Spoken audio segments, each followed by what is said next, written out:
Welcome to the Law Firm Growth Podcast, where we share the latest tips, tactics, and strategies for scaling your practice from the top experts in the world of growing law firms. Are you ready to take your practice to the next level? Let's get started.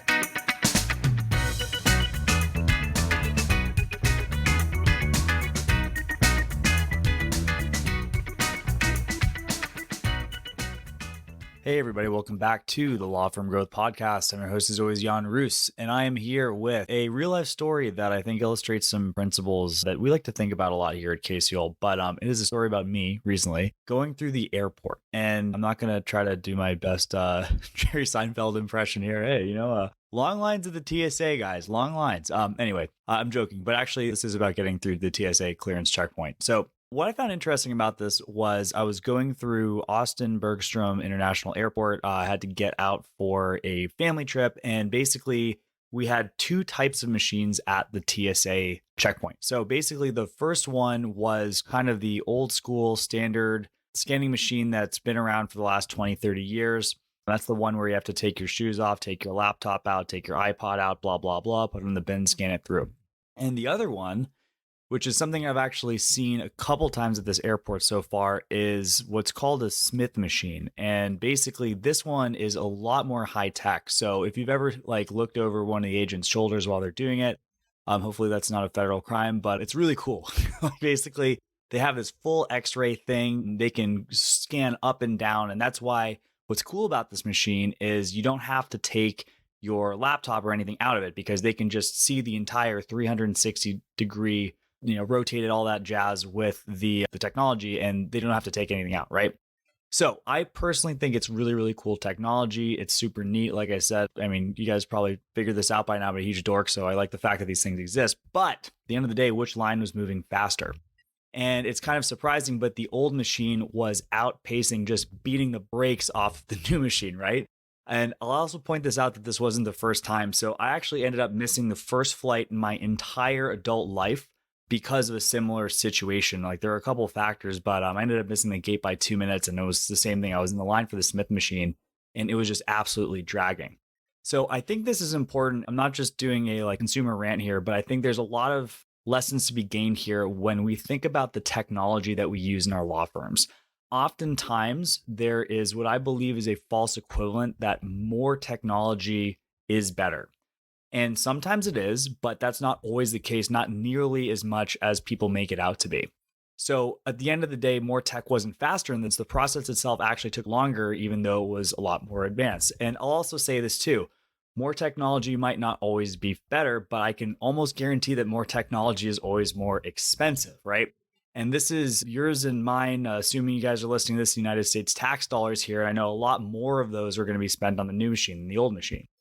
So anyways, this was, obviously we had a lot of time to kill. So we were just kind of shooting the breeze with one of the other agents who was directing people to different lines. And we're like, what the heck is going on with this line here? Does this happen a lot? And he goes, yeah, it's been kind of tough, but I think actually, and he kind of gave us a little bit of a wink. He's like, yeah, it might be the operator. And this is the second guy we've had out here, right? So this is actually something also important to bring up when it comes to the whole technology question, because more technology means we have to have more training. And more training often itself has a learning curve, which means that's basically that we had a situation where we had an operator who did not have the training required to operate this, right? So technology can represent an increase in potential efficiency, but it's only a potential increase. You have to have training in order to use a lot of this technology. And I'm sure everyone has overinvested some super whiz bang marketing automation stuff to realize that, it's not necessarily easy to use this stuff necessarily out of the box, right? And also, this is the thing to kind of keep in mind. It actually made it harder to hire for this stuff. So the TSA guy said that there was a second guy that they'd had that morning. And just bear in mind, this flight was happening at 6:50 a.m. So somebody got burned out super quick. And again, if you have, you're going to train everyone on your staff to do this. Is everyone going to be the best at the job? Probably not, right? So we have more variance that's been introduced into the process because of this high technology, not because of the technology itself, but in the operator risk that's related to having the people that are on this, right? And then if you kind of think about it, we have this brilliant, super, super cool, super whiz bang, expensive machine, but the operator's having a bad day and the entire process is broken. And also just kind of like, think about this too, right? Where that ends up doing is it just kind of shifts the level of the stress. And if you kind of think about stuff that like, sort of the old school assembly line like place, the weak point becomes the person, doesn't actually become the technology, right? And you can imagine from that guy, right? The first one was getting overwhelmed, he was getting stressed, maybe he was tired, maybe he was early. And then this other guy gets pulled in as the relief pitcher, and all of a sudden the pressure's on this guy, right? So like you got to just think about where these things end up getting shifted in a process. And then overall, I would just kind of think about this really, really fantastic book. I don't know if I've mentioned it in the podcast in a while, but this is a total game changer. There's a book called Anti-Fragile by a thinker, an investor by the name of Nicholas Nassim Taleb. And he describes system as being robust, fragile, or anti-fragile. A fragile system is one that will break easily. That's, pretty straightforward, right? But if we think about this, right, at its best, the Smith machine with a totally operated trainer who's had his coffee and is in a great mood is faster than the other one. But you deviate a little bit from the process and the entire thing falls apart. To compare, the other machine is a lot more robust. And then, if you guys want to get over read the book, the whole concept of you actually have things that become better when there's more variance. You're not going to generally see this in like, some sort of a supply chain line, but that would be something that's anti-fragile. But basically, we have a fair weather system with the more complex, advanced, high-tech solution, right? Introduce a little bit of chaos and the wheels pretty much totally fall off, right? So basically, this is kind of, and if we want to take a step back and kind of reframe the problem, right? What are we trying to save here, right? I'm sure that there was some, super slick, government salesperson guy, right? And he basically tried to convince everyone, you guys won't believe how much time you're going to save. Your ratings on the airport are going to go way up because people won't have to take their laptops out. But at the end of the day, is it worth it to not have to take your laptop out of the bag if it means not catching your flight, which I have, in fact, missed flights because of this technology, right? We are not optimizing for the right thing. We have a situation where something that is a super, super, super nice to have has been traded for a insanely bad must have, which is, potentially missing your flight, right? And, what are we doing? So there's just, a much more complex system with a lot larger investment, a lot more training, and just basically really, really bad outcomes potentially just for something that wasn't necessarily important in the first part, right?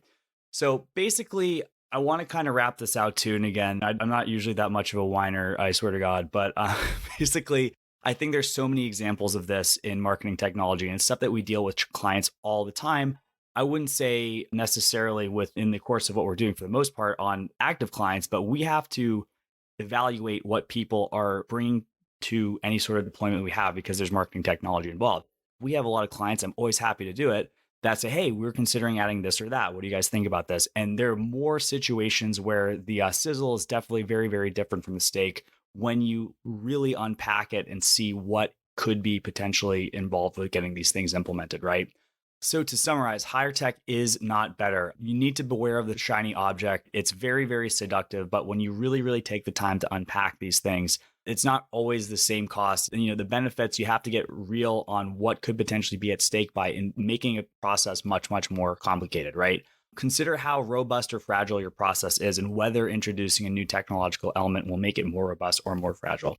And then finally, just make sure you know what you're optimizing for, right? Like I said, with the salesperson who is probably selling that machine to the airport, this, matter of taking your laptops out was, a very important thing. And, assuming everything else worked out, yeah, that's cool. That's a benefit. But there's a really big assumption built into that, right? So think about that stuff next time you guys are making an investment into technology for your law firm. And for everybody else, I will see you guys next Tuesday at 8 a.m. Eastern on the Law Firm Growth Podcast. Thank you for listening to the Law Firm Growth Podcast. For show notes, free resources, and more, head on over to casefuel.com/podcast. Looking forward to catching up on the next episode.